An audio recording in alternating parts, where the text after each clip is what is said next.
SL fifth semester principles of micro economics lesson number 8 के हम आपको साथ में मोस्ट इंपॉर्टेंट क्वेश्चन शेयर करने वाले हैं जो कि आपको आपके एग्जाम में एज इट इज देखने को मिलेंगे और इससे बाहर आपका पेपर नहीं जाने वाला। एंड इस चैप्टर के अंदर से 15 मार्क्स का एक ऐसा क्वेश्चन बता दूंगा जो 100% आएगा और उसके ऊपर आपको ट्रिपल स्टार लगा लेने हैं। ठीक है मेरे दोस्तों, तो स्वागत है आप सभी का आपके अपने YouTube चैनल ऑनलाइन इस पे। मेरा नाम है हितेश और मैं स्वागत करता हूं आप सभी का आपके अपने YouTube चैनल ऑनलाइन इस पे। दोस्तों आज का लेक्चर आप सभी के लिए बेहद ही ज्यादा इंपॉर्टेंट होने वाला है क्योंकि आज के लेक्चर में अब जो आपके पास में आपका जनरल इलेक्टिव कोर्स है कौन सा, प्रिंसिपल्स ऑफ माइक्रो इकोनॉमिक्स, उसके हम लेसन नंबर 8 डिस्कस करने वाले हैं। अब से पहले मैंने 7 लेसन कंप्लीट करवा दिए हैं जिसकी प्लेलिस्ट आपको आई बटन पॉपअप में मिल जाएगी। साथ हर एक वीडियो का मैंने हर एक पीडीएफ दिया है, पीडीएफ जो कि फ्री है, जो कि क्या है बिल्कुल फ्री है, जिसका मैंने आपसे एक भी पैसा चार्ज नहीं किया है। और पीडीएफ प्लस वीडियो दोनों का कंटेंट बहुत ही बेहतरीन है जो आपको कोई भी नहीं देने वाला है। यहाँ पर पीडीएफ खुली हुई है और अब मैं आपके साथ में डिस्कस करूंगा लेसन नंबर 8। इसके अंदर से एक क्वेश्चन हम डिस्कस करेंगे इंपॉर्टेंट, बाकी टॉपिक तो काफी सारे हैं इसके अंदर, बट एक लास्ट में एक क्वेश्चन मैं आपको बताऊंगा जो कि आपके लिए वेरी इंपॉर्टेंट रहने वाला है और यही क्वेश्चन आपके पेपर में एज इट इज आपको देखने को मिलेगा। और दोस्तों आप लोग जानते हो कि इस साल एनईपी है, एनईपी के थ्रू आपका हालांकि एडमिशन नहीं हुआ है, आप लोग 2020 के भी स्टूडेंट हो, आप लोग 2021 के भी स्टूडेंट हो सकते हो, 2019 के भी स्टूडेंट हो सकते हो, ठीक है, जो पेपर दे रहे हैं। लेकिन किंतु परंतु जो पेपर होगा वो एजुकेशन, नेशनल एजुकेशन पॉलिसी यानी कि new education policy, new education policy के तहत ही आपका पेपर होगा। और इसके अंदर पेपर इतना घुमा फिरा के पूछ जाएगा जिसकी हद नहीं है, तो आप लोग जरूर कंफ्यूज हो जाओगे। तो मतलब आप लोगों को करना कुछ नहीं है, एसएल के जो नोट्स दिए हैं उन नोट्स को डीप पढ़ना है, बट डीप नहीं पढ़ना चाहते कोई दिक्कत वाली बात नहीं, आपको हमारा हर एक लेक्चर कंप्लीट लेक्चर देखना है और उससे बाहर आपका पेपर नहीं जाएगा, ठीक है। और जल्द से जल्द हम ये लेसन प्लस पूरी सीरीज कंप्लीट करवा लेंगे। देन उसके बाद में हम आपके साथ में शेयर करने वाले 10 ईयर की सीरीज जो कि मैं बार बार बोलता रहा हूं, और बिना 10 ईयर और प्लस हमारे लेक्चर के आप लोग पास नहीं हो सकते, ये मेरी गारंटी है, ठीक है। पास भी हो जाओ लेकिन अच्छे मार्क्स नहीं आ सकते और मार्क्स अच्छा लाना बहुत ज्यादा जरूरी होता है, ठीक है मेरे प्यारे दोस्तों। तो सबसे पहला आज का जो हमारा टॉपिक है, जो हमारा आज का लेसन है, लेसन के बारे में बात करें, लेसन कौन सा है, इंडिफरेंस कर्व का लेसन है। तटस्थता वक्र, उदासीनता वक्र, इंडिफरेंस, क्या हम बोल रहे हैं, इंडिफरेंस कर्व बहुत ही इंपॉर्टेंट है, इंडिफरेंस कर्व बहुत ही इंपॉर्टेंट है जिसको हम बोल सकते हैं उदासीनता। हिंदी वाले बच्चे लिखते हैं उदासीनता वक्र, जिसे आप लोग बोल सकते हो तटस्थता वक्र, तटस्थता कर्व, है ना। ये बहुत ही इंपॉर्टेंट होता है और इसी के अंदर से एक क्वेश्चन बनकर तैयार होता है जो कि बहुत ही बेहतरीन होता है और बहुत ही बेहतरीन तरीके से मैं आपको आज इस वीडियो में बताऊंगा, जो कि है कंज्यूमर इक्विलिब्रियम। कंज्यूमर इक्विलिब्रियम ये बहुत ही अच्छा है और इंपॉर्टेंट है और इससे बाहर आपका पेपर नहीं जाएगा, इस लेसन से इससे बाहर आपका क्वेश्चन नहीं आने वाला है, ठीक है। सबसे पहले उदासीनता के बारे में पढ़ लेते हैं कि तटस्थता वक्र है क्या। एक्चुअली में इसके बारे में हम जानना जरूरी है कि तटस्थता वक्र है क्या।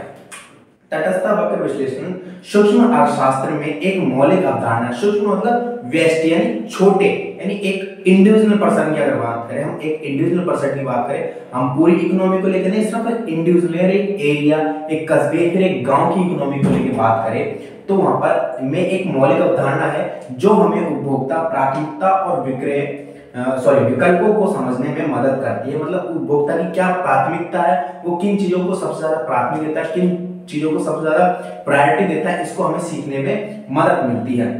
19वीं सदी के अंत में ब्रिटिश अर्थशास्त्री फ्रांसीसी स्ट्रियो एडवर्ड द्वारा विकसित और भारत में विल्फ्रेडो पेरेटो द्वारा प्रकाशित यह सिद्धांत इस बात की अंतर्दृष्टि प्रदान करता है कि उपभोक्ता वस्तु और सेवाओं की विभिन्न संयोजन के लिए अपनी प्राथमिकता के आधार पर कैसे निर्णय ले सकता है। मतलब काफी सारी वस्तु होती है, काफी सारी सेवाएं होती है, लेकिन उपभोक्ता की क्या नीड है, वो कौन सी वस्तु है, फिर कौन सी सेवा, मतलब कौन से गुड्स, कौन से आर्टिकल है, फिर कौन सी सर्विस को अपनी प्रायोरिटी देता है, ये हम इस चीज के बारे में डिस्कस करते हैं तटस्थता वक्र के तटस्थता वक्र के द्वारा हमें इन सब चीजों का पता चलता है और इनको हम बिल्कुल डिफाइन के साथ देख सकते हैं, बिल्कुल एनालाइज कर सकते हैं, किसके थ्रू, तटस्थता वक्र के थ्रू, ठीक है।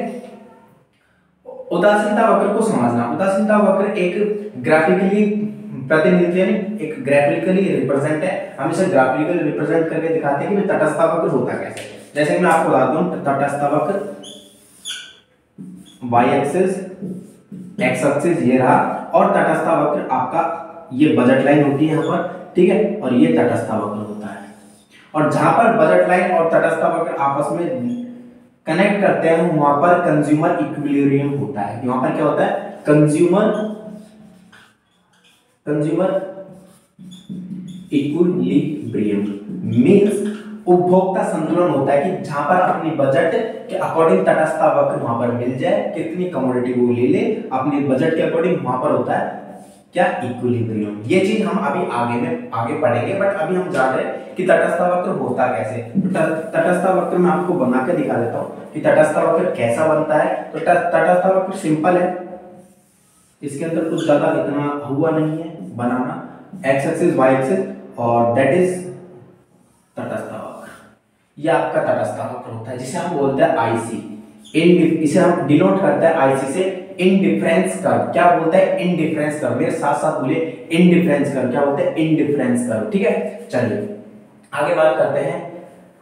हाँ, जो प्रतिनिधित्व करता है, जो दो वस्तुओं के सभी संयोजन को दर्शाता है। मतलब ये भी जैसे कि अभी हमने पिछले लेक्चर में पढ़ा था, लेक्चर नंबर 7 में, अगर नहीं देखा तो प्लीज रिक्वेस्ट है जाकर देख लेना, आई बटन पर आपको सारे लिंक मिल जाएंगे।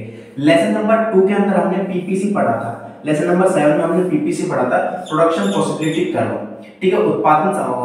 उत्पादक संभावना वक्र हमने पढ़ा था, जिसके अंदर भी हमने दो ही वैल्यू ली थी, दो ही गुड्स लिए थे, दो वस्तुएं के, क्या दो वस्तुएं के संयोजन को दर्शाता था कौन, पीपीसी, है ना। और जो हमें व्यापार से भी रिलेट करता था। लेकिन इंडिफरेंस कर्व भी दो वस्तुओं के संयोजन को दिखाता है। ये भी क्या दिखाता है, दो वस्तुओं के संयोजन को दिखाता है, ठीक है।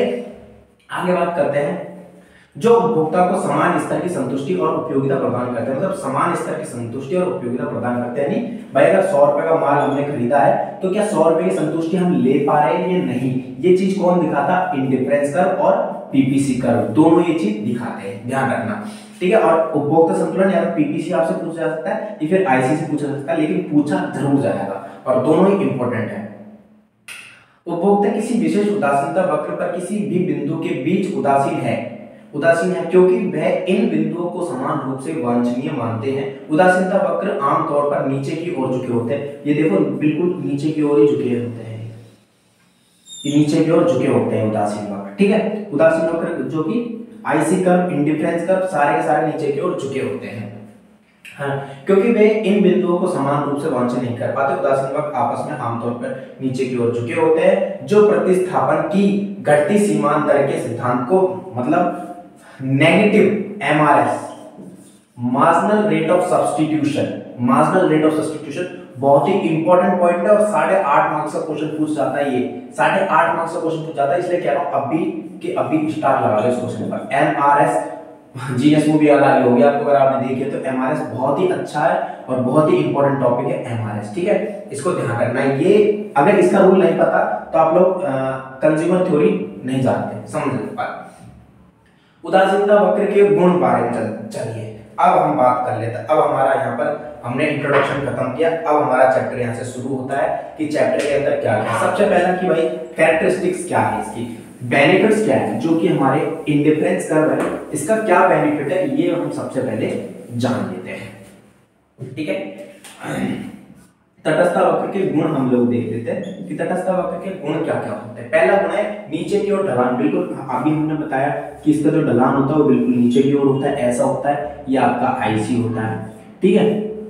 क्यों होता है ये देखिए, उदासीन वक्र बाएं से दाएं, बाएं यानी उल्टा, बाएं से दाएं उल्टा, बाएं से दाएं, बाएं से दाएं, नीचे की ओर ढलवा होता है, झुका होता है, जो बिंदुओं के बीच नकारात्मक संबंध बताता है। नकारात्मक बता रहा है क्योंकि सीधा घट रही है, घटता है, नीचे की ओर घटता है, इसलिए ये क्या दिखाता है, नेगेटिव रिलेशन दिखाता है। क्या दिखाता है दोस्तों, नेगेटिव रिलेशन। क्या दिखाता है, नेगेटिव रिलेशन दिखाता है। तटस्थ वक्र मींस तटस्थ वक्र, उदासीन वक्र या फिर इंडिफरेंस कर्व क्या दिखाता है, नेगेटिव रिलेशन दिखाता है। उतल्ला होता है, अवतल होता है, कॉन्वेक्स। क्या होता है, इंग्लिश मीडियम वाले बच्चे लिखेंगे कॉन्वेक्स। क्या होता है, कॉन्वेक्स होता है, ऊपर से नीचे की ओर कॉन्वेक्स होता है। कॉन्वेक्स होता है, उतला होता है। उदासीन वक्र आमतौर पर मूल बिंदु की ओर उत्तल होते हैं। ये उत्तल आकृति का तात्पर्य है कि उपभोक्ता को किसी वस्तु की प्रत्येक अतिरिक्त इकाई के लिए घटती सीमांत उपयोगिता का अनुभव होता है। मतलब जैसे कि हमने पीपीसी के अंदर पढ़ा था, पीपीसी के अंदर हमने क्या पढ़ा था, सीमांत उपयोगिता पढ़ी थी हमने, मार्जिनल यूटिलिटी पढ़ी थी। इसी के अंदर जो क्या होता है, ये क्या दिखाता है, ये आया है ना भाई, इसकी इतनी, इसकी इतनी कमोडिटी ली और इसकी इतनी ली, ठीक है, फिर इसकी इतनी ली और इसकी इतनी ली, ठीक है, इसकी इतनी ली, इसकी इतनी ली। मतलब एक तरफ तो जैसे जैसे इस इकाई का 1 2 4 6, अभी हम अच्छी तरह समझते हैं 12, जैसे देखो जहां पर 12 10 8 और 6 4 और यहाँ पर ले लेंगे 2। जैसे जैसे इसकी इकाई का 2 त्याग कर रहा है, जैसे जैसे ये इकाइयां घट रही है, वैसे वैसे आप लोग यहाँ पर देखोगे कि ये इकाइयां बढ़ रही है। पहले यहाँ पर 12 थी, यहाँ पर 2 थी, यहाँ पर 10 थी, यहाँ पर 4 थी, यहाँ पर 8 थी, यहाँ पर 6 थी, यहाँ पर 4 थी, यहाँ पर 8 होगी, यहाँ पर 2 थी, यहाँ पर 12 होगी। मतलब क्या है, ये तो घट रही है और ये बढ़ रही है, ये घट रही है, ये बढ़ रही है, तो इसलिए इसका जो कॉन्वेक्स होता है बिल्कुल नीचे की ओर होता है, वो नेगेटिव रिलेशन दिखाता है। प्रत्येक हर एक इकाई, मतलब हर एक कमोडिटी को छोड़कर दूसरी कमोडिटी को अपनाना ही आपकी क्या दिखाती है, आईसी कर्व का निचला हिस्सा दिखाती है, मतलब अवतल दिखाते हैं। क्यों कॉन्वेक्स होता है ये नीचे की ओर, वो दिखाती है। समझ में मेरी बात दोस्तों, ठीक है। गैर प्रतिच्छेदी होती है, गैर प्रतिच्छेदी मतलब भाई ये काट नहीं सकती, क्या नहीं कर सकती, जैसे तटस्थ वक्र आपस में एक दूसरे को काट नहीं सकते हैं, गैर प्रतिच्छेदी होती है। जैसे ये तटस्थ वक्र है, ठीक है, आईसी कर्व है, तो ये ऐसा नहीं हो सकता है, ठीक है, या फिर ऐसा नहीं हो सकता है, बिल्कुल भी नहीं हो सकता, क्योंकि अगर ऐसा हुआ तो consumer equilibrium theory, demand theory, MRS theory, कौन सी, एमआरएस थ्योरी, ये सारी थ्योरी यहाँ पर गलत हो जाएगी, बिल्कुल नेगेटिव रिलेशन हो जाएगा, गलत सिद्ध हो जाएगी। समझ में ये बात मेरे प्यारे दोस्तों। चलिए, तो हमने इसके 3 गुण पढ़ लिए, तीनों गुण इंपॉर्टेंट थे, फटाफट मैंने कंप्लीट करवा दिए, ठीक है। हमने इसके तीनों गुण पढ़ लिए। पहला गुण था इसका क्या, नीचे की ओर ढला होता है, याद रहेगा। दूसरा गुण होता है उतला होता है, मतलब कॉन्वेक्स होता है, ऐसे होता है, ऐसे देखो ऐसे होता है ना, ऐसा होता है, और गैर प्रतिच्छेदी होती है, मतलब एक दूसरे को काटते नहीं है। सीमांत प्रतिस्थापन दर, मार्जिनल रेट ऑफ सब्स्टिट्यूशन। अब है इंपॉर्टेंट पॉइंट, कौन सा है, MRS, marginal rate of substitution, सीमांत प्रतिस्थापन दर क्या होती है, इसको समझिए। बोला है प्रतिस्थापन की सीमांत दर उस दर का प्रतिनिधित्व करती है जिस पर उपभोक्ता संतुष्टि के समान स्तर को बनाए रखते हुए किसी अन्य वस्तु के बदले में एक वस्तु की कुछ मात्रा छोड़ सकता है। मतलब क्या है, like ice cream and juice, ice cream और हमने जूस लिया। आइसक्रीम शुरुआत में आप खाओगे बहुत अच्छी लगेगी, जूस पियोगे संतुष्टि ज्यादा मिलेगी, ठीक है। लाइक जैसे हम 10 ले लेते हैं, 20 ले लेते हैं, 20% 10% की हमें संतुष्टि मिली, यहाँ पर 20% की संतुष्टि मिली, सिंपल सी बात, ऐसे लेके चलते हैं, ठीक है। लेकिन वो क्या कर रहा है, एक कंज्यूमर है, कोई भी कंज्यूमर है, वो इसकी क्वांटिटी बढ़ा रहा है, इसकी क्वांटिटी बढ़ा रहा है, क्योंकि सेटिस्फेक्शन यहाँ पर कम मिल रही है, सेटिस्फेक्शन कम मिल रही है यहाँ पर, तो सोच रहा है मजा नहीं आया और खाऊंगा, क्या नहीं आया, मजा नहीं आया और खाऊंगा, तो यहाँ पर उसने दूसरी आइसक्रीम खाई तो 20% की सेटिस्फेक्शन होगी। बट क्या इसके लिए पैसे बचे हैं, इसके पास में नहीं बचे, तो यहाँ पर इसकी क्वांटिटी कम करेगा, ये क्वांटिटी कम खाएगा, यहाँ पर 10% लेके चले जाएगा। मतलब जैसे जैसे दूसरे की क्वांटिटी बढ़ाएगा, तो मतलब दूसरे पर्सन की, दूसरे कमोडिटी या दूसरे गुड या फिर दूसरे आर्टिकल, दूसरी सेवा की, दूसरी सर्विस की उसे क्वांटिटी या फिर कमोडिटी कम करनी पड़ेगी और इसकी कमोडिटी बढ़ानी पड़ेगी, ठीक है। तो यही यही होती है मार्जिनल रेट ऑफ सब्स्टिट्यूशन, कि जैसे जैसे आप किसी अन्य वस्तु का उत्पादन ले लो या फिर कंजम्पशन ले लो, अगर आप जैसे जैसे किसी वस्तु का कंजम्पशन धीरे धीरे बढ़ाओगे तो दूसरी वस्तु का कंजम्पशन हर एक इकाई बाद में घटता चले जाएगा। इसीलिए मैंने बोला था कि तटस्थ वक्र ऊपर से नीचे की ओर उतला होता है, कॉन्वेक्स होता है। क्या होता है, कॉन्वेक्स होता है। समझ में ये बात। चलिए इतनी बातें आई होप आपको अच्छी तरह समझ में आई होगी। ये लाइन एक छोटी सी लाइन पढ़ी, लेकिन मैंने आपको कितना बड़ा एग्जांपल दिया है। तो प्लीज रिक्वेस्ट इतनी है कि वीडियो को शेयर करते रहना, चैनल को सब्सक्राइब करते रहना और लाइक करता जरूर रहना, ठीक है।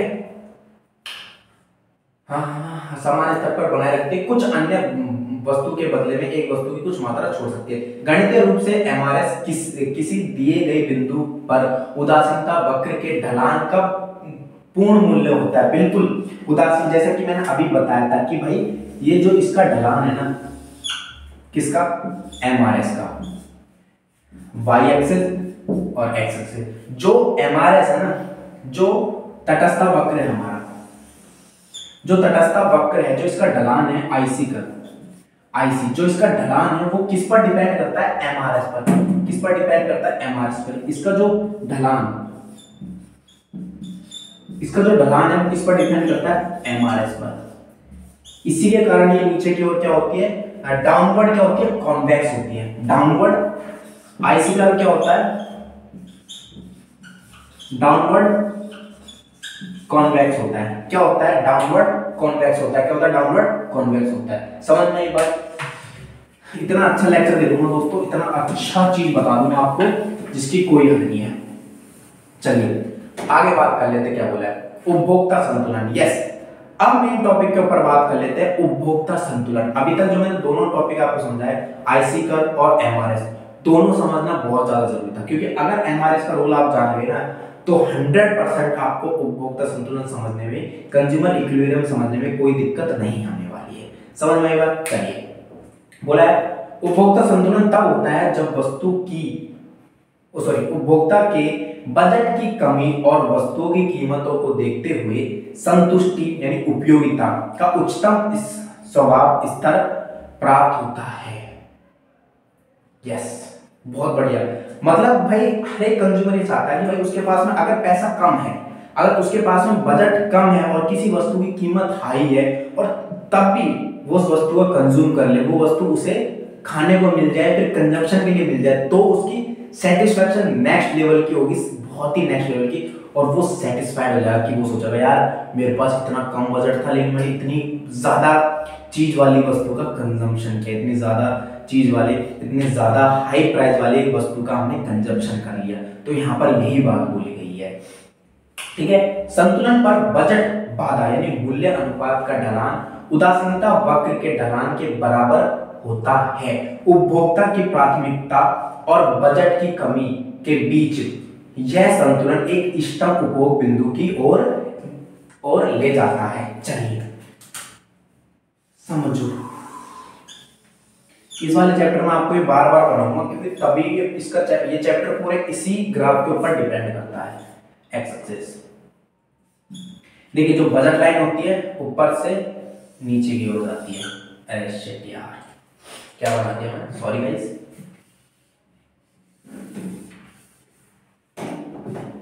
बिल्कुल सीधी रेखा होती है, क्या होती है, सीधी रेखा होती है। बजट लाइन है, ये क्या है आपकी, क्या है दोस्तों, ये आपकी बजट लाइन। ये क्या है आपकी बजट लाइन, क्या है, बजट लाइन। बजट लाइन ऊपर से नीचे की ओर होती है, डाउनवर्ड होती है, upward to downward, upward to downward आपकी बजट लाइन होती है। और यहाँ पर यही बोला है कि इन दोनों का ढलान, इसका और आईसी कर्व, किसका, आईसी कर्व का ढलान जहां पर मिलेगा, बजट लाइन और आईसी कर्व का ढलान जहां पर मिल जाएगा, जहां पर मिल जाएगा वहां पर कंज्यूमर इक्विलिब्रियम हो जाएगा। लाइक ऐसे, ये आईसी बन गया। तो यहां पर जैसे इसकी, इस वाले वस्तु की कमोडिटी उसने 20 खाई और इसकी भी कमोडिटी उसने 20 की कंजम्पशन कर ली, है ना। बट यहाँ पर है बजट, यानी 20 रुपए के बजट में उसको 20 कमोडिटी कंज्यूम करने के लिए मिल गई। तो ये जो पॉइंट है, ये जो पॉइंट यहाँ पर मैं बता रहा हूँ, ये वाला जो पॉइंट है, ये इसका कंज्यूमर का क्या है, इक्विलिब्रियम है, इक्विलिब्रियम है। किसका, कंज्यूमर का ये इक्विलिब्रियम पॉइंट है। यहां पर हम लिख सकते हैं पॉइंट ऑफ,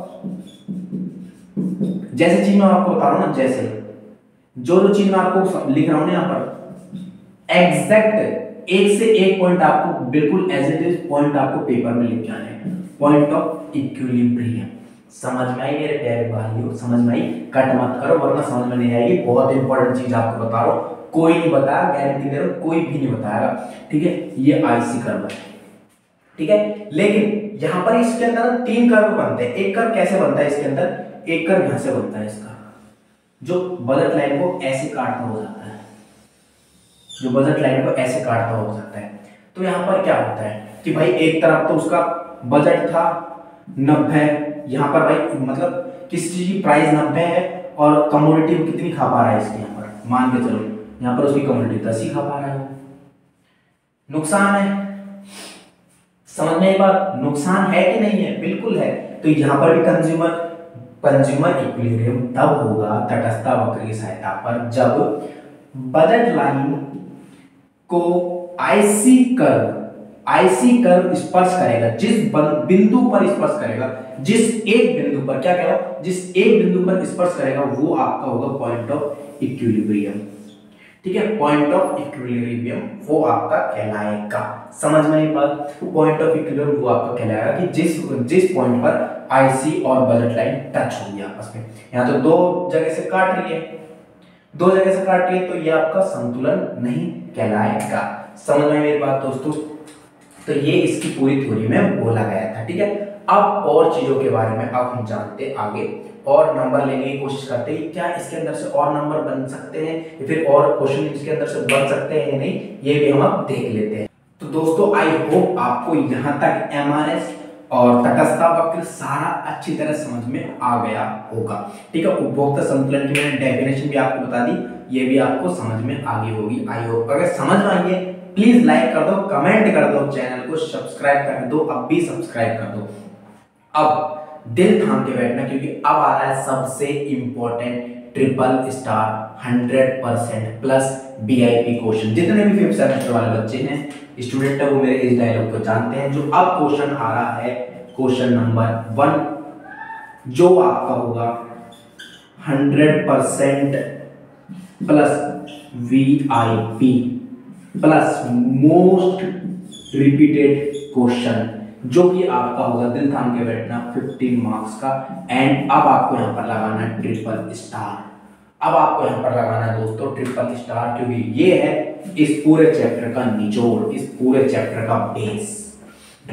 क्या है? उदासीनता वक्र विश्लेषण के माध्यम से उपभोक्ता का संतुलन समझाइए। अब देखिए दोस्तों, यहाँ पर ना बहुत बड़ा कंफ्यूजन होगा अगर ये क्वेश्चन इनडायरेक्ट वे में पेपर में पूछ जाता है।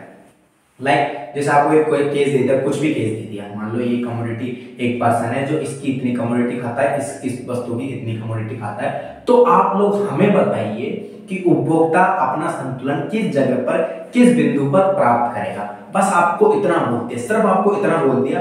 एंड आपको पेपर में नहीं बताया गया कि आप लोगों को वो प्रोडक्शन पॉसिबिलिटी कर्व के थ्रू समझाना है या फिर आपको इंडिफरेंस कर्व के थ्रू समझाना है। अगर आपको ये नहीं बोला गया है, ये दोनों बातें आपको नहीं बोली गई है, तो आपको अपने दिमाग में याद रखना है कि आपको इस क्वेश्चन का आंसर सिर्फ और सिर्फ इंडिफरेंस कर्व के थ्रू ही आपको इस क्वेश्चन का आंसर देना है। अगर उपभोक्ता संतुलन में बकायदा बोला गया है कि भाई पीपीसी की सहायता से उपभोक्ता संतुलन समझाइए या फिर आईसी कर्व की सहायता से उपभोक्ता संतुलन समझाइए, तो वो मस्ट है कि आपको करना ही करना है। लेकिन अगर ये दोनों बातें नहीं बोली गई है तो आप इसको फर्स्ट प्रायोरिटी दोगे, किसको?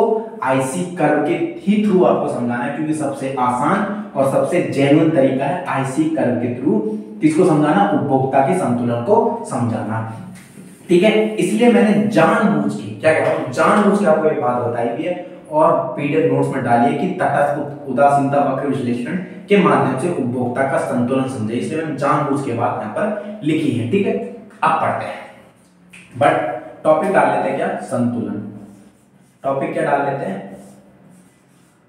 संतुलन, उपभोक्ता का संतुलन हम यहाँ पर टॉपिक डाल लेते हैं। लाइट आई होगी, उसको इग्नोर कर देना।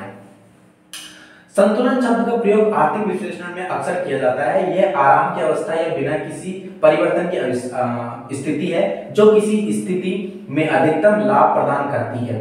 एक उपभोक्ता को संतुलन में तब कहा जा सकता है जब उसे अधिकतम संतुष्टि प्राप्त हो, यानी एक जो भी कंज्यूमर है वो संतुष्टि कब कहलाती है? वो किसी भी चीज में संतुष्टि हो, नौकरी से हो, पढ़ाई से हो, या फिर अदर थिंग से संतुष्टि हो, वो संतुष्ट तभी कहलाएगा जब उसकी संतुष्टि नेक्स्ट लेवल की हो, यानी बहुत ज्यादा हाई हो। लाइक जैसे पैसा, अगर पैसा आपके पास में जितना आता जाएगा उतना ही आपके मन में लालच आता जाएगा, तो यहाँ पर संतुष्ट नहीं होगा इंसान। यहाँ पर पैसों को रिलेटेड लेके इंसान संतुष्ट नहीं होता। इंसान के पास में जितना पैसा हो वही उसके लिए कम होता है, उसके मन में और लालच जागता है कि भाई हम और पैसा कमाएं, हम और पैसा कमाएं। ठीक है, इसे आप लोग एक नेगेटिव मोटिवेशन भी बोल सकते हो, क्योंकि जितना ज्यादा पैसा उतनी ही ज्यादा टेंशन। ठीक है, चलिए, एक उपभोक्ता के संतुलन अधिक है और वह अपने उपभोग स्तर को बदलना नहीं चाहता, मतलब जहां पर उसे संतुष्टि मिलेगी वो उसको नहीं बदलना चाहता, वो उसी पर रहना चाहता है। ठीक है, अब बोलता है इसलिए उपभोक्ता संतुलन एक ऐसी स्थिति है जिसमें उपभोक्ता की सीमित आय से अधिकतम संतुष्टि मिले। ये एक बहुत इंपॉर्टेंट पॉइंट है, जो कि मैंने अभी आपको बजट का एग्जांपल दिया, जो कि मैंने आपको अभी बजट का एग्जांपल दिया कि मतलब उपभोक्ता के पास में 100 रुपीज का बजट है और वो कंज्यूम करना चाहता है 150 रुपए की वस्तु को, बट वो कंज्यूम कर भी ले। अगर वो कंज्यूम 100 रुपए की वस्तु को 100 रुपए के बजट में 150 रुपए की वस्तु को अगर वो कंज्यूम कर ले, तब उसकी जो सेटिस्फेक्शन होगी, क्या उसकी सेटिस्फेक्शन, जो उसकी सेटिस्फेक्शन होगी वो बहुत ही नेक्स्ट लेवल की होगी, बहुत ही हाई लेवल की होगी। तब जाकर आप लोग कह सकते हो कि एक उपभोक्ता, एक पर्सन इस चीज से संतुष्ट हो चुका है। ठीक है, चलिए, हाँ, बोला है उदासीनता मानचित्र मतलब तटस्थता वक्र और बजट रेखा एक साथ अध्ययन करने से संतुलन या अधिकतम संतुष्टि का बिंदु प्राप्त होता है, जो कि मैंने आपको बजट लाइन और तटस्थता वक्र को स्पर्श करके आपस में दिखाया था, वही यहाँ पर बात बोली गई है। एक उदासीनता मानचित्र उपभोक्ता के हर संभावित उदासीनता वक्र का प्रतिनिधित्व करता है, जो उनकी प्राथमिकता को रैंकिंग करने में मदद करता है। बिल्कुल जैसे कि मैंने आपको समझाया था कि भैया एक तटस्थता वक्र आप लोग यहाँ पर ले लो। अब हम इसको मिटाएंगे नहीं, क्योंकि अब इसकी हमें बहुत बार जरूरत पड़ेगी, तो हम इसको मिटाएंगे नहीं। ठीक है, ये आपका आईसी कर्व हो गया, दैट इज बजट लाइन। ये होगी आपकी बी, हम इसको बी से डिनोट कर देते हैं, और इसको आई से हमने डिनोट कर रखा है 100 हम लेके चलते हैं। ठीक है, और यहाँ पर इसकी संतुष्टि ले लेते हैं 50 प्राइस पर 50 की संतुष्टि, ये हम लेके चलते हैं। ठीक है, रैंकिंग दिखाता है। अब यहाँ पर ना अलग अलग भाई इसका बजट होगा, इसका बजट यहाँ पर 100 है, यहाँ पर 90 होगा, यहाँ पर 70 होगा, फिर कहीं पर 60 होगा, यहाँ पर जाकर इसका बजट 50 होगा, और 50 रुपए की वो उसे वस्तु मिल गई। 50 रुपए का बजट है, 50 रुपए की उसे वस्तु मिल गई, यहाँ पर उसका सेटिस्फेक्शन हो गया। तो ये जो एरिया है वो सेटिस्फेक्शन का एरिया है, किसका? कंज्यूमर का। राइट, उपभोक्ता संतुलन की शर्तें बहुत इंपॉर्टेंट चीज है। 2 शर्तें हैं यहाँ पर। इन दोनों शर्तों को अगर आप लोग पेपर में नहीं लिखोगे, मैं ध्यान रखना, मैं आपको समझाने के साथ साथ मैं आपको ये भी बता रहा हूँ कि आपको पेपर में क्या लिखना है और क्या नहीं लिखना है, क्या लिखना है और क्या नहीं लिखना है। ये 2 शर्तें हैं। क्या है? शर्तें हैं। अगर ये शर्तें आप यहाँ पर नहीं लिखोगे तो आई नो आपका एग्जाम अच्छा नहीं जाएगा, आपके इस क्वेश्चन में मार्क्स 100% कटेंगे, वो तय है। ठीक है, वो तय है। वो क्यों तय है? क्योंकि आधे बच्चों ने वीडियो काट दी है, सिंपल सी बात है, समझिए। पहली शर्त क्या है? उपभोक्ता संतुलन निम्न 2 शर्तों को पूरा करने के बाद ही उदासीनता वक्र सिद्धांत की सहायता से प्राप्त होता है। MRS पहली शर्त है, MRS। देखो पहली क्या यहां पर दिखाई दे रहा है आप लोगों को? यस, पहली की शर्त है MRS इज इक्वल टू कीमतों का अनुपात, यानी PX अपॉन में PY। ये पहली शर्त है। ये क्या है? ये पहली शर्त है जो आपको डिफाइन करनी है, मतलब करनी है, कुछ भी हो जाए। ये पहली शर्त है जो आपको डिफाइन करनी है, मतलब करनी है। जैसे दोबारा लिख देता हूं, मुझे पता दिखाई नहीं दे रहा। MRS is equal to PX upon में PY। कमोडिटी फर्स्ट की कीमत एंड कमोडिटी सेकंड की कीमत का अनुपात, यानी रेशियो। एमआरएस बोला गया यहाँ पर पढ़िए। मान लीजिए दो समान है, दो समान ले लिया हमने एग्जांपल, ये एग्जांपल ऐसे एग्जांपल आपको जरूर लिखना है। मान लीजिए दो समान है x और y, बिल्कुल दो समान है x और y। पहली शर्त होगी कि MRS XY is equal to PX upon में PY। ये कि जो हमने बताया, सॉरी एक चीज लिखना भूलिए यहाँ पर XY इसके साथ में लिख लेना, ये जरूर ले लेना। पहली कंडीशन होती है इसी, ये पहली शर्त है। इस पहली शर्त के अंदर पॉइंट ए डालना, आप लोग यहाँ पर लिखोगे MRS इज, ये वाला साइन ग्रेटर देन का साइन, जिस तरफ मुंह खुला वो बड़ा, जिस तरफ मुंह छोटा मुंह बंद वो छोटा। क्या है? MRS is greater than PX upon में PY। पहली शर्त के अंदर पहला सब पॉइंट ये है जो बोला है। तो इसका मतलब यह है कि बाजार की आवश्यकताओं की तुलना में वस्तु X की एक इकाई प्राप्त करने के लिए उपभोक्ता वस्तु Y की अधिक इकाइयों का त्याग करने को तैयार है। हाँ, अगर MRS is greater than PX upon में PY है तो इसका यही मतलब है कि जो उपभोक्ता है वो वस्तु X की जो इकाई है उसको अधिक उपभोग करने के लिए वस्तु Y, commodity Y, article Y, goods Y की हर एक एक्स्ट्रा कमोडिटी को छोड़ने को तैयार है। यह बात बोली गई है। ठीक है, पढ़ते हैं। उपभोक्ता वस्तु X को अधिक खरीदता है जिसके परिणाम स्वरूप MRS तक गिरावट आती है, जबकि ओ शिट मेरे को साइन गलत लग गया, कोई बात नहीं, साइन गलत लग गया, मतलब ये लेस देन का साइन है, सॉरी मेरे से थोड़ी सी मिस्टेक होगी, माफ कर देना, हाथ जोड़ के प्लीज, मिस्टेक होगी।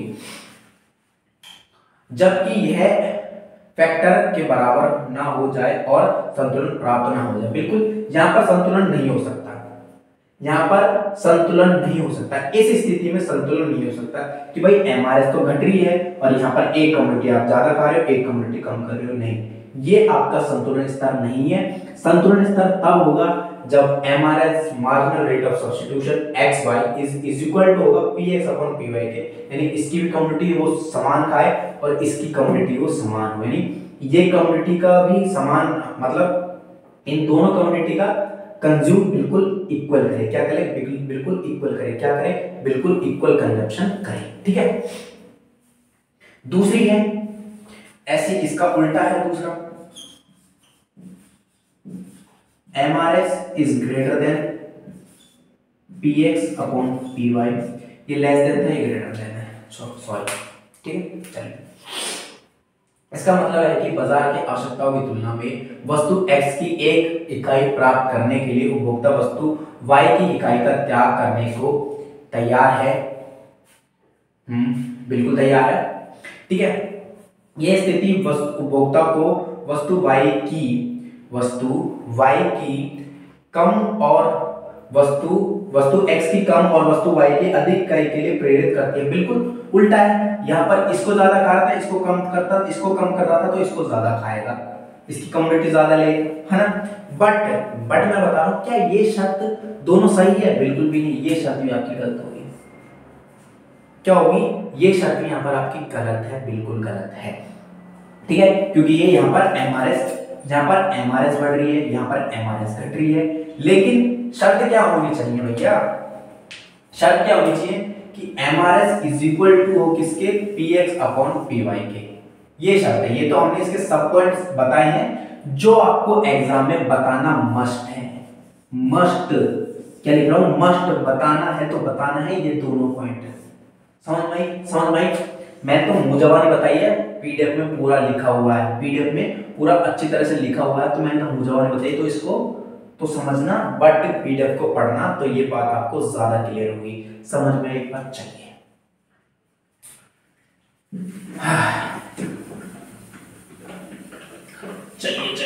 चलिए। अब दूसरी शर्त क्या है? MRS लगातार गिरती रहती है। एक दूसरी शर्त ये है कि जो MRS है, सेकंड क्या है? मार्जिनल रेट ऑफ सब्स्टिट्यूशन, ये क्या होगी? कंटिन्यूसली क्या होगी? कंटिन्यूसली क्या होगी? गिरती जाएगी, डाउनवर्ड होती जाएगी। क्या होगी, डाउनवर्ड होगी।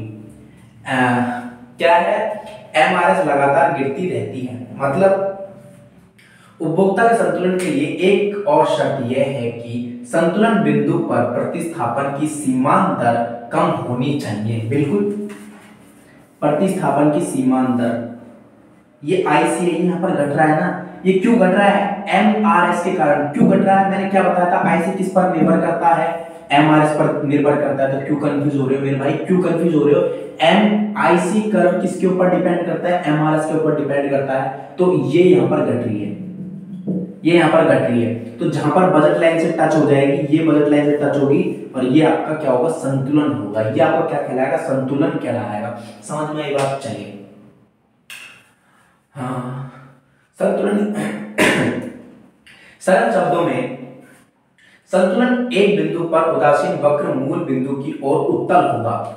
यहाँ पर उत्तल है, उत्तल है, उत्तल है, उत्तल है। समझ में आई बात, यानी कॉन्वेक्स है। क्या है, कॉन्वेक्स है, क्या है, कॉन्वेक्स है, राइट। उत्तल होना चाहिए। इसके अलावा कोई भी संतुलन बिंदु हासिल नहीं कर सकता जब तक कि प्रतिस्थापन की सीमांत दर एमआरएस कम ना हो। अगर एमआरएस आपकी बढ़ती रहेगी तब भी आपको सेटिस्फेक्शन नहीं मिलेगी, एमआरएस ज्यादा ही घटती चली जाएगी तब भी सेटिस्फेक्शन नहीं मिलेगी। मतलब एमआरएस घटती होनी चाहिए, घटती होनी चाहिए। फिर ऐसे बढ़ भी तो रही है, यहाँ पर देखो बढ़ नहीं रही है यहाँ पर। फिर एक टाइम ऐसा आएगा जो आपकी एमआरएस बिल्कुल कांस्टेंट होगी, एक टाइम ऐसा आएगा जहां पर आपकी एमआरएस बिल्कुल कांस्टेंट हो जाएगी। देखो जैसे एक आईसी आ रहा है, धीरे धीरे कटता हुआ आ रहा है, एंड ऐसे मुड़ रहा है, ये ऐसे मुड़ रहा है ना, मुड़ गया ना, मुड़ गया ना। ये यहाँ पर क्या हो गया, कॉन्वेक्स हो गया। यहाँ पर हो गया, नहीं हो गया, हुआ नहीं हुआ। ये पॉइंट कौन सा है, कॉन्वेक्स पॉइंट है। ये पॉइंट है बजट लाइन को टच करने वाला, ठीक है, ये बजट लाइन को टच करने वाला पॉइंट है। सिंपल सी बात है यार, समझो ना, क्यों कंफ्यूज हो रहे हो, कुछ भी नहीं है इसके अंदर। जहां पर बजट लाइन और तटस्थ वक्र आपस में टच कर जाएंगे और जिस पॉइंट पर कॉन्वेक्स होगा वो पॉइंट आपका संतुलन कहलाएगा। सिंपल सी बात, बात खत्म, कुछ नहीं था इसके अंदर, है ना। अब ये, अब हम बात कर लेते हैं, पूरा बनाकर समझ लेते हैं अच्छी तरह। बड़ा बड़ा बनाऊंगा, ठीक है, अब मैं बड़ा बड़ा बनाऊंगा थोड़ा सा। अब थोड़ा सा बड़ा बड़ा बनाएंगे, समझ में आई बात। अब हम यहाँ पर थोड़ा सा बड़ा बड़ा बनाकर देखेंगे। ये आपकी बजट लाइन होगी, यस, ये आपकी बजट लाइन होगी, राइट। यहाँ पर आपकी बजट लाइन होगी। अब आपको यहाँ पर जो चीज मैं यहाँ पर लिख रहा हूँ, जो चीज मैं यहाँ पर लिख रहा हूँ, कैसे, कमोडिटी, कमोडिटी वाई। अब यहाँ पर लिख देता हूँ कमोडिटी एक्स, ठीक है, वाई एक्स 0, बजट लाइन है। यहाँ पर ये चीज दिखाई दे रही है आपको, बजट लाइन है। यहाँ पर क्या बोला है, देखिए यहाँ पर एक पॉइंट है, यहाँ पर जहां पर एक पहला पॉइंट है कि भाई एक आईसी ऐसे आ रहा है, आईसी ऐसे आ रहा है। बजट लाइन को एक बिंदु पर, क्या बात बोली थी, बजट लाइन को एक बिंदु पर, क्या बात बोली थी, बजट लाइन को एक बिंदु पर टच करना चाहिए। क्या करना चाहिए, टच करना चाहिए। कौन सा, आईसी फर्स्ट, हम इसे बोल देंगे IC first. IC curve budget line को सिर्फ एक ही बिंदु पर टच करना चाहिए। या तो गलत हो गया या दो बिंदु पर टच होगी भाई साहब, तो ये कंडीशन गलत। दूसरा आईसी, एक आईसी ऐसे आ रहा है, एक आईसी ऐसे आ रहा है, बट यहाँ तो टच ही नहीं कर रहा, या तो स्पर्श ही नहीं हो रहा। आईसी नंबर 3 बोल देते हैं, इंडिफरेंस कर्व 3 बोल देते हैं, ये तो टच ही नहीं हो रहा। लेकिन भैया दोस्तों दिल थाम के बैठिए, ये आ गया आपका आईसी कर्व जो कि बजट लाइन को टच कर गया, बजट लाइन को IC2 जो कि बजट लाइन को टच कर गया। अब जहां पर ये टच करा है, जिस पॉइंट पर टच करा है, सामने वाली की इसने क्या, Y कमोडिटी के N प्रोडक्ट खाए हैं और X कमोडिटी के M प्रोडक्ट को कंज्यूम किया है। तो जहां पर दोनों प्रोडक्ट को बराबर इसने कंज्यूम कर लिया और जिस बजट लाइन पर इसने कंज्यूम कर लिया, लाइक जैसे कि 10 रुपए या 20 रुपए 50 रुपए पर हमने यहाँ पर कंज्यूम कर लिया बजट लाइन पर, वो इसका सेटिस्फैक्शन लेवल हो गया। यहां पर ही जाकर इसका क्या हो गया, कंज्यूमर का संतुलन हो गया। यहां पर ही जाकर क्या हो गया, कंज्यूमर का भैया क्या हो गया, कंज्यूमर का संतुलन हो गया। क्या हो गया, कंज्यूमर का संतुलन हो गया। क्या हो गया, कंज्यूमर का संतुलन हो गया।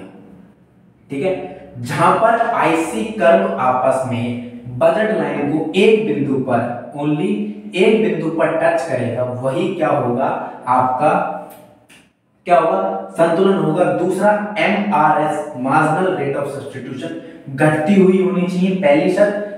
दूसरी शर्त है कि आपका जो आईसी कर्व होगा बजट लाइन के ऊपर उन्नतोदर, हम इसे यहाँ पर बोल सकते हैं उन्नतोदर, मेरे माइंड में याद आ गया वर्ड उन्नतोदर, यानी अवतल होगा, कॉन्वेक्स होगा।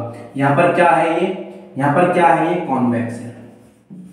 क्या है ये, कॉन्वेक्स है। सिंपल सी बात थी, ये था पूरा आपका खेल किसका, कंज्यूमर इक्विलिब्रियम का। किसका, कंज्यूमर इक्विलिब्रियम का पूरा खेल था, जो कि मैंने आपको समझा दिया है। अब एक है ना इंपॉर्टेंट है, जो कि मैं हर एक क्लास में, हर एक लेक्चर में ये वाला क्वेश्चन मैंने करवाया है, क्योंकि क्वेश्चन बार बार पूछा जा रहा है, ये क्वेश्चन बार बार पूछा जा रहा है, तो अब मैं इस क्वेश्चन को नहीं करवाऊंगा। क्वेश्चन वो क्या है, वो आपको खुद पीडीएफ पढ़ के समझ में आ जाएगा कि वो क्वेश्चन क्या है, क्योंकि क्वेश्चन मैंने यहाँ पर छोड़ दिया है, क्योंकि पिछली 6 क्लासों में, हाँ 6 क्लास से याद आया कि भैया लेसन नंबर जो 6 है ना, इसके लिए मुझे इंस्टाग्राम पे डीएम आया था कि लेसन नंबर 6 नहीं मिल रहा।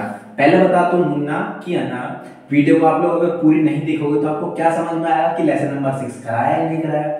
वीडियो कट करके देखोगे तो मुन्ना मुन्नी आपको क्यों समझ में आया कि लेसन नंबर 6 तो मैंने कराया ही है, क्योंकि लेसन नंबर 6 में डिमांड एंड सप्लाई, क्या, डिमांड एंड सप्लाई की अलग अलग थ्योरी दे रखी है, रिलेशन बता रखा है, बट मैंने आपको डिमांड का अलग चैप्टर करवाया है, तो सप्लाई का अलग चैप्टर करवाया, तो आपको 6 चैप्टर करने की जरूरत नहीं है। समझ में ये बात, क्योंकि आप पढ़ाई नहीं करते, अगर आपने पढ़ाई करी होती तो आपको पता चल जाता। आपने एसएल के नोट्स तक उठा के देखे कि एसएल के नोट्स में आपका सिलेबस क्या है। ये रियलिटी है, बहुत से बच्चे ऐसे हैं, पता है कितने बच्चे ऐसे हैं, अगर 100 बच्चे एसएल के अंदर है ना, तो 90 स्टूडेंट ऐसे हैं जिन्होंने अभी तक सिलेबस तक चेक नहीं किया कि हमारा सिलेबस क्या है। ठीक है, और शोर मचा रहे हैं कि हमारा एडमिशन हुआ 5th सेमेस्टर का, 3rd सेमेस्टर का। समझ में आई बात।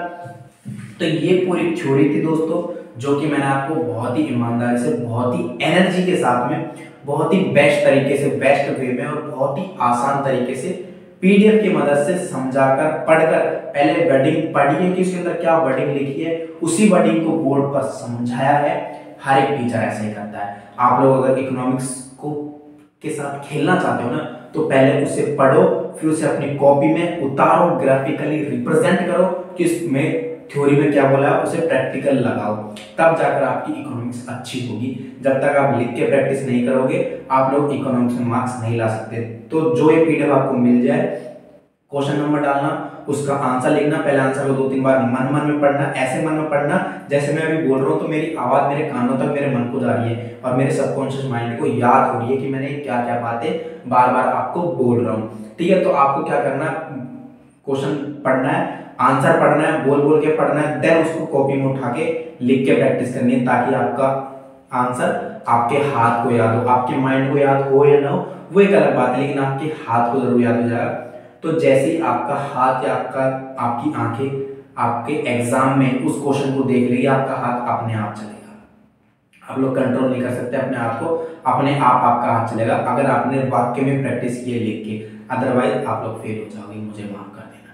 ओके, तो रिक्वेस्ट इतनी है कि वीडियो अगर आपने यहाँ तक देख लिया तो आपको दिल से सैल्यूट है, और वीडियो को लाइक करके जरूर जाना, चैनल को सब्सक्राइब जरूर कर देना, और वीडियो को हर जगह शेयर कर देना, और बेल आइकन ऑन करके रख लो, क्योंकि वीडियो लेक्चर कभी भी आपको मिल सकता है और उसी टाइम आपको लेक्चर देखना है। ठीक है मेरे प्यारे दोस्तों, धन्यवाद।